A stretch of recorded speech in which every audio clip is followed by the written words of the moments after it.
મિત્રો, સ્વામી વિવેકાનંદજી કહેતા હતા કે જ્યાં સુધી તમારું શરીર અને મન મજબૂત નહીં હોય ત્યાં સુધી તમને ગીતાનું જ્ઞાન પણ કોઈ કામનું નથી.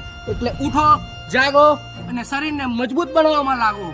બોલો સીતારામ. તો 3 કિલોમીટરના રનિંગ પછી આપણે હોમ વર્કઆઉટ કરીશું. જો તમે બિગિનર હો અને તમારે એક સારું બોડી મેન્ટેન કરવું હોય, તમારે એક સારી ફિઝિક્સ જોઈતી હોય, બોડીમાં સ્ટ્રેન્થ જોઈતી હોય, તો આ વર્કઆઉટને ફોલો કરીને તમે એક સારું બોડી એચીવ કરી શકશો. તો આ વિડીયોને તમારા એવા એક મિત્ર સાથે શેર પણ કરી દેજો કે જેમને વર્કઆઉટ કરવાની, એક્સરસાઇઝ કરવાની ખૂબ જરૂર છે.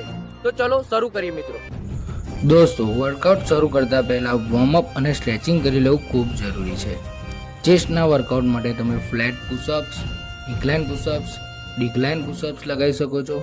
બેક અને શોલ્ડરની મોબિલિટી માટે હિન્દુ પુશઅપ્સ અને હનુમાન દંડ લગાવી શકો છો.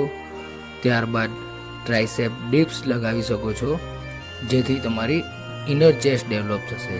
લેગ્સ માટે normal squat, સુમો squat, side squats અને લંજીસ કરી શકો છો. ત્યારબાદ કાલ્ફનું વર્કઆઉટ પતાવીને સાઇડ અને એબ્સ માટે તમે માઉન્ટેન ક્લાઇમ્બ લગાવી શકો છો. સીટઅપ્સ, લેગ રેસીસ અને બાઇસિકલ ક્રંચ કરીને વર્કઆઉટ ફિનિશ કરી શકો છો.